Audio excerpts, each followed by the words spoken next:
Evening. I am Melvin Honeygan, manager owner of Honeygan Funeral Service and West Palm Memorial Gardens. This is not one of the business that people ought to just run into. People said I'm handling drugs money.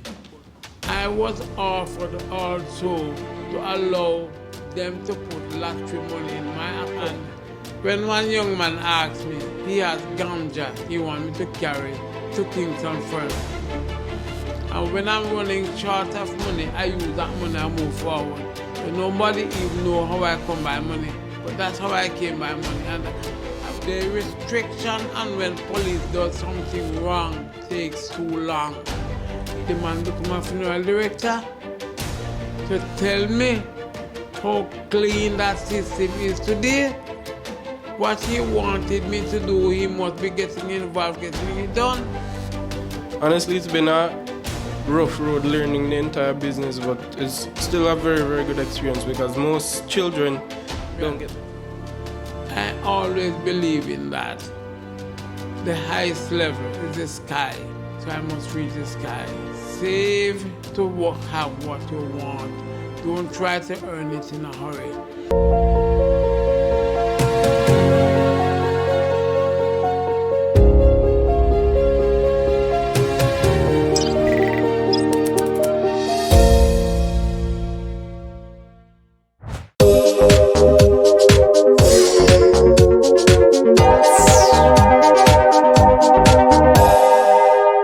Welcome to another LFH inspired interview in the streets. Today we are with Mr. Honeygan, and we just want to ask him a few questions about his business and how it has impacted the Western region on a whole.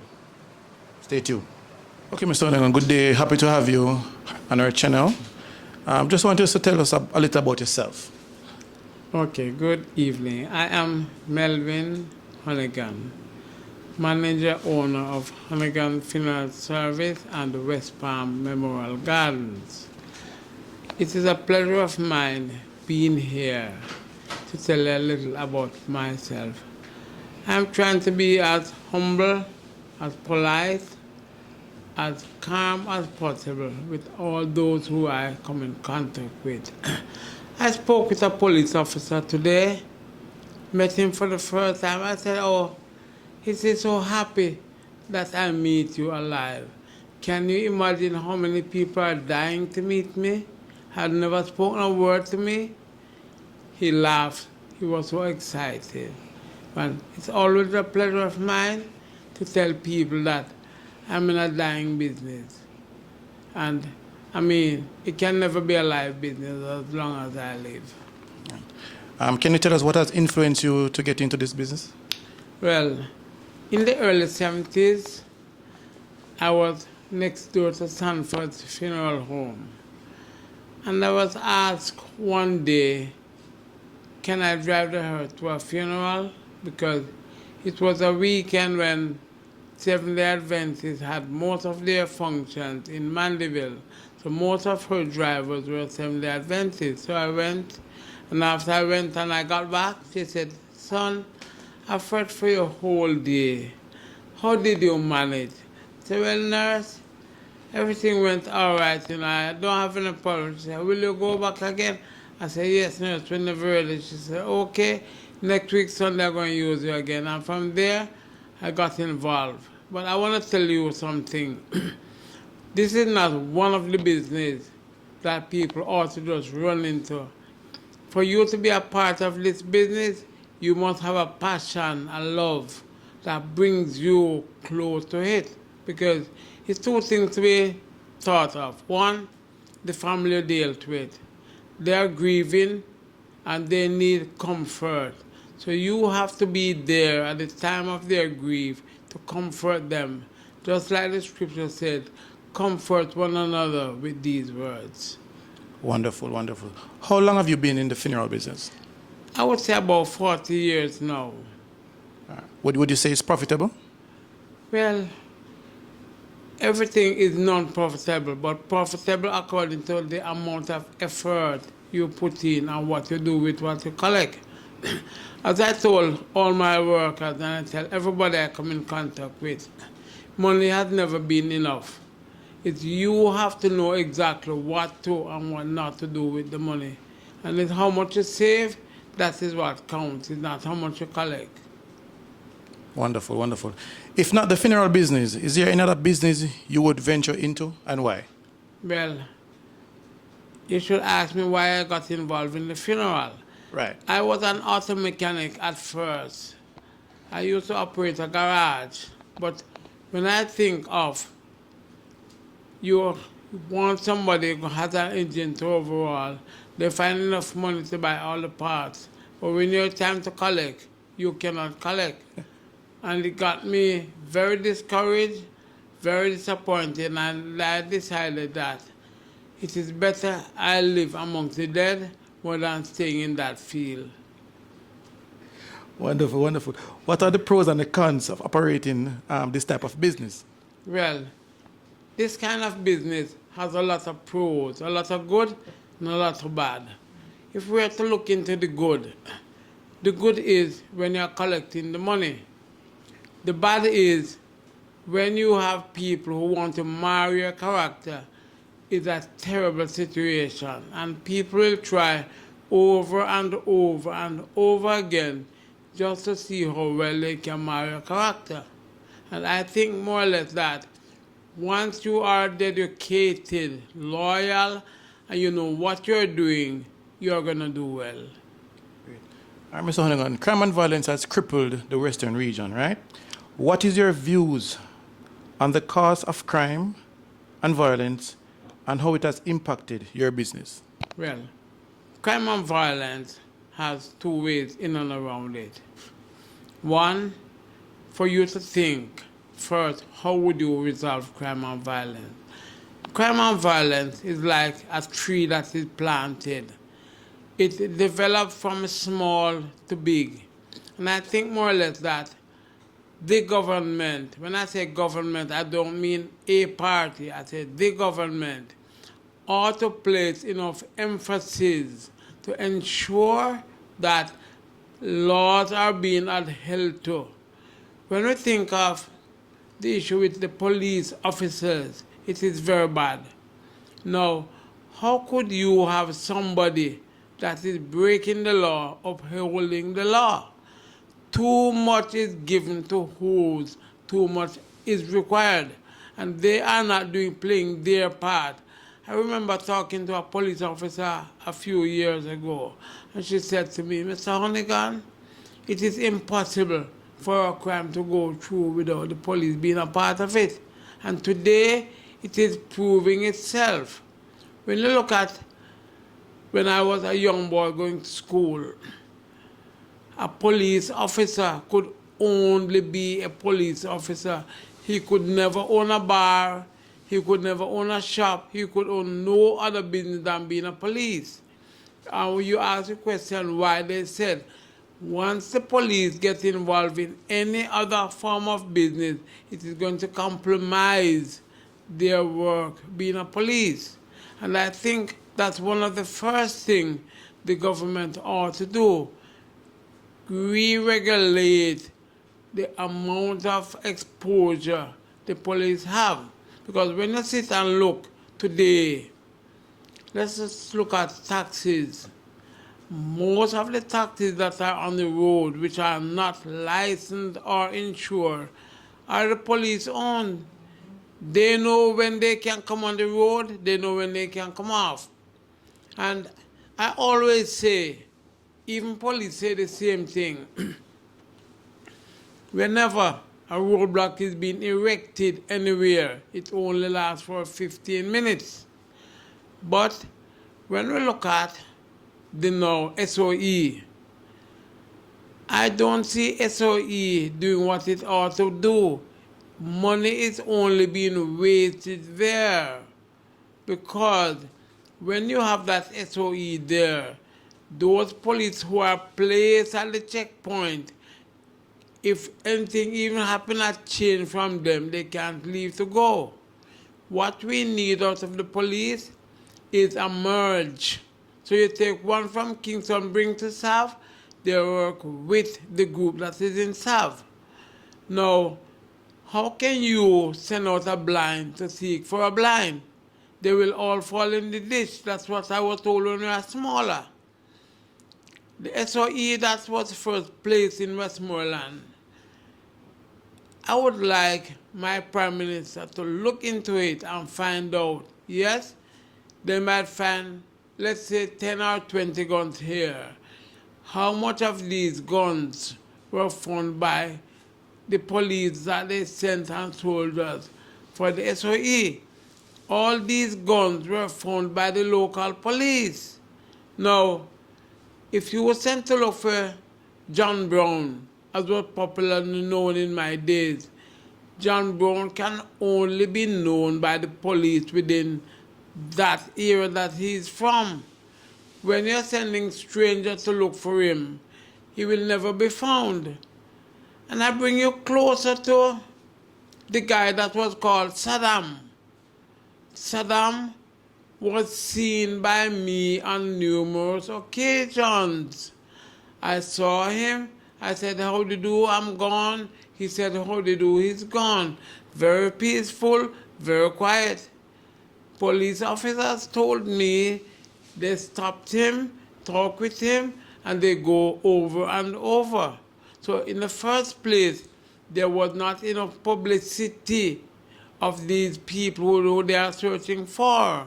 So if they are searching for somebody, there should be enough pictures around the whole island to say, this is what Saddam looked like.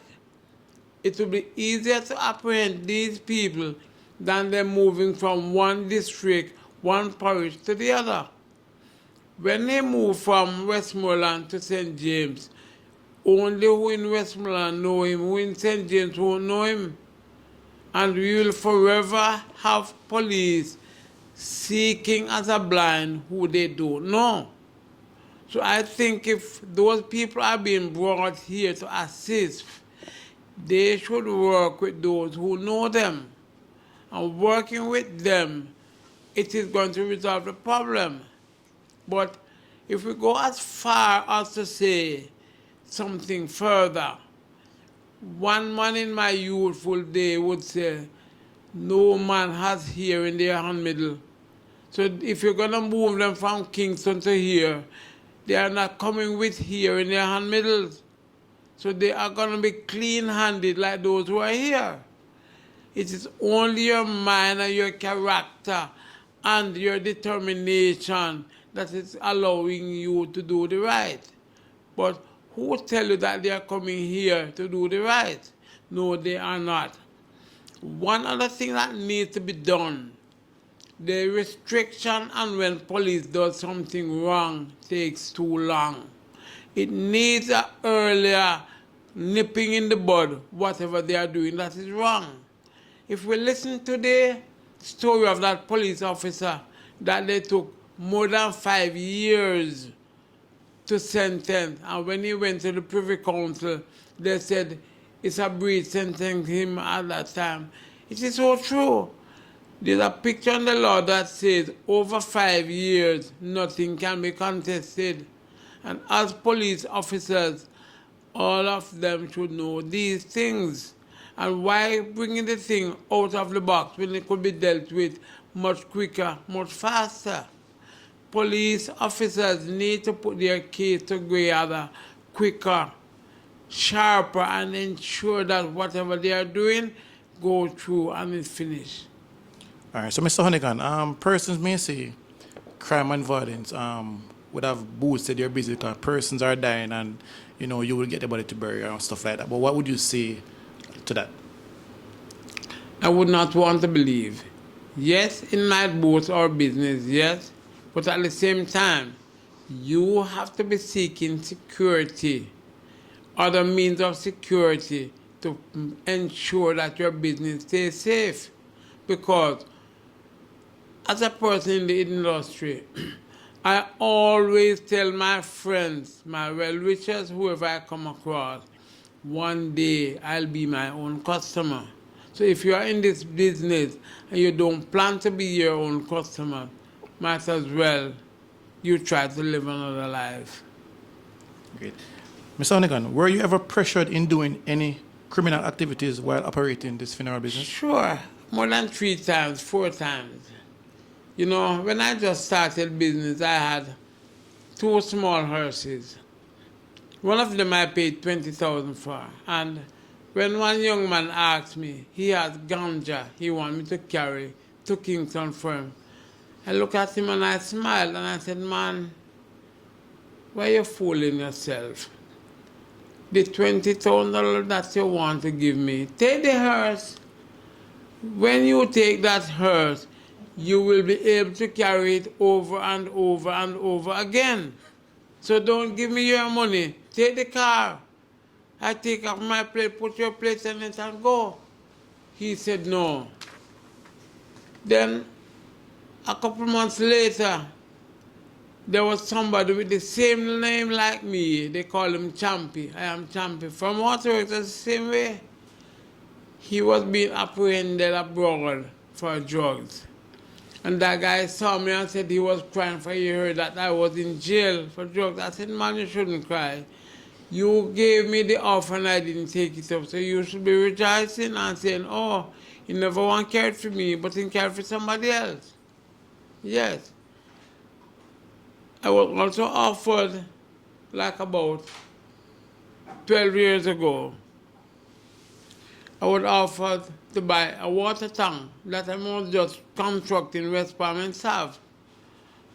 I said to him, how did you come by this tank? He said, well, in scrap metal, I was offered the tank. Also, I said, well, so how much you going to give me for it? I said, I can't make your price.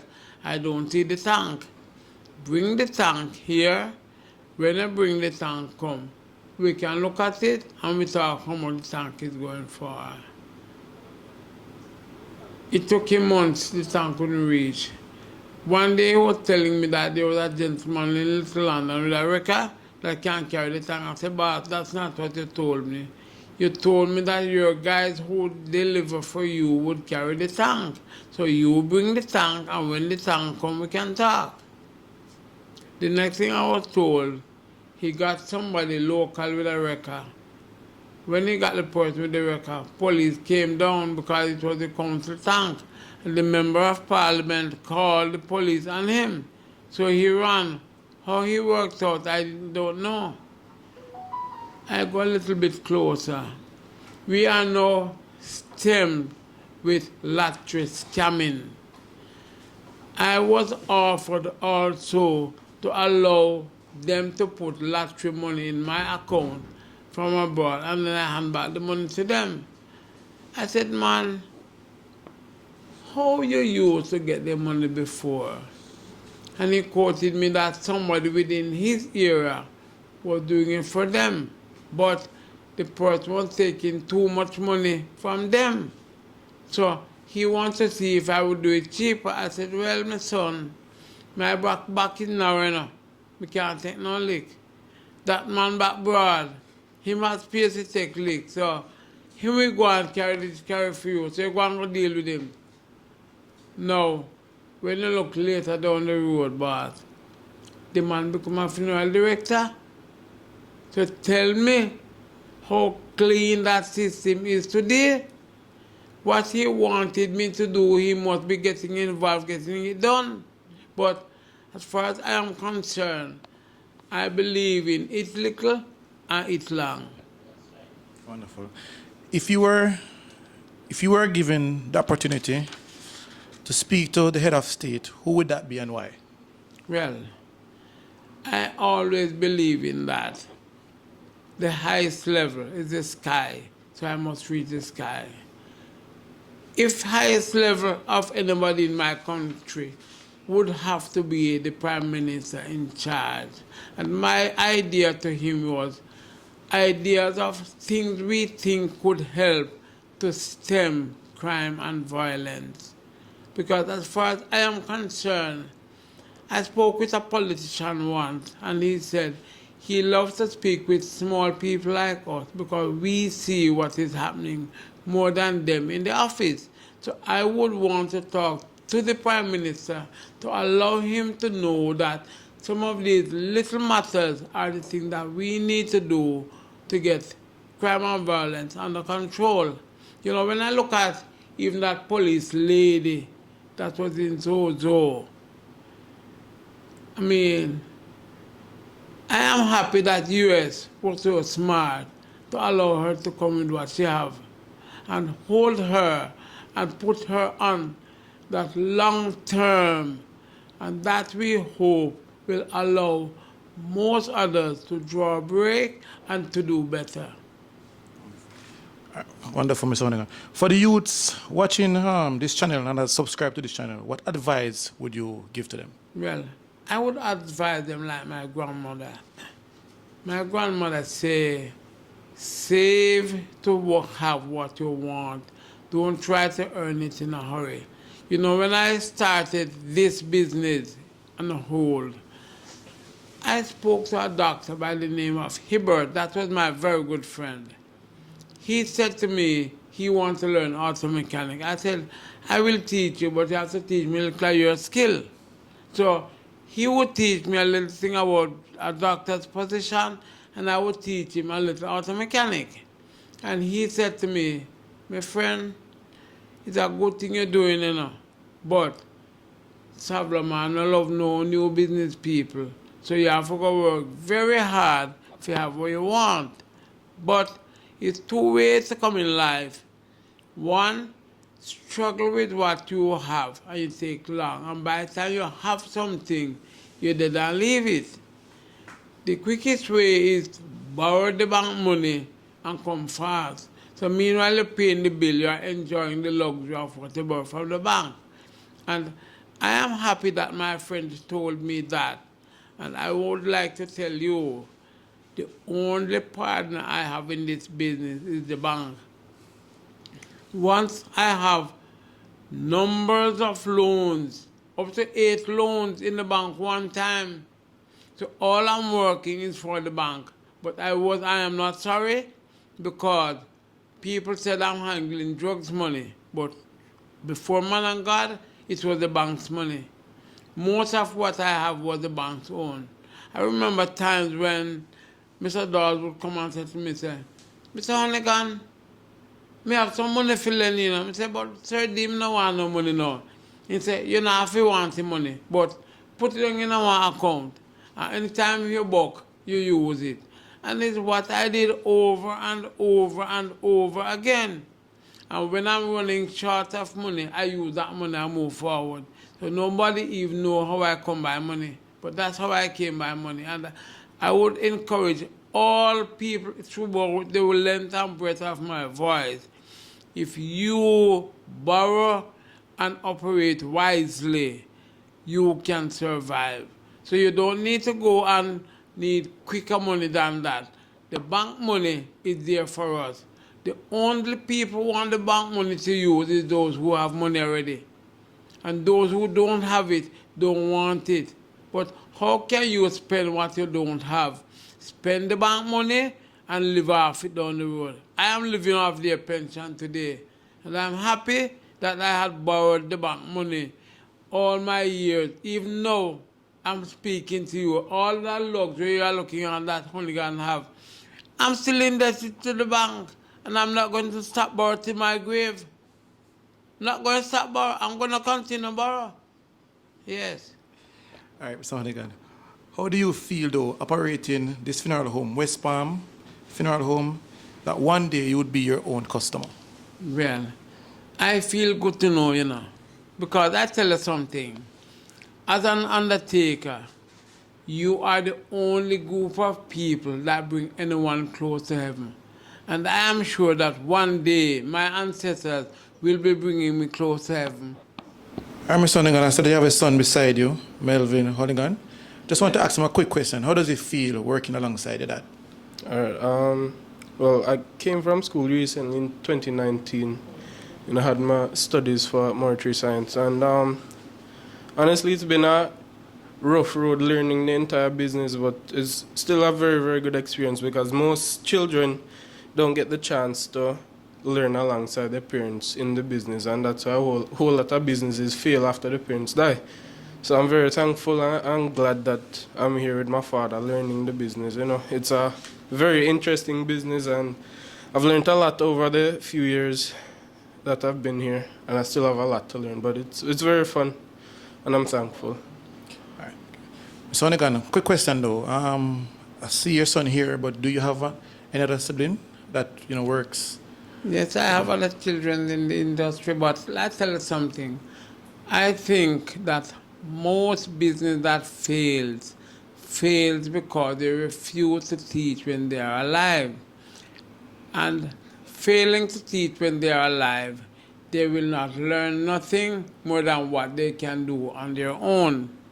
But it is my endeavor, it is my duty to teach them the way, because once they learn the way I've done it, they will forever be on top, and things will be whatever they want at the end of the day.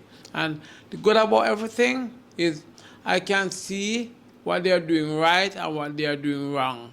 Sometimes they won't love what I have to say, but being a man that they call Castro, I believe I must do only what is right. And, I love that name more than even my personal name. When people call me Castro, I said, my son, is very good that you know that name, but you know what the word Castro means? Integrity, discipline. So you have to plan to stand by it once you come by me.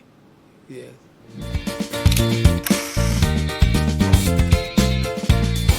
All right, so there you have it, everyone. We have just spoken with Mr. Honegan and his son. Just to give us a deep insight of how they operate their business and what they feel about the crime rate. Stay tuned, and thank you for watching LFH Inspired TV.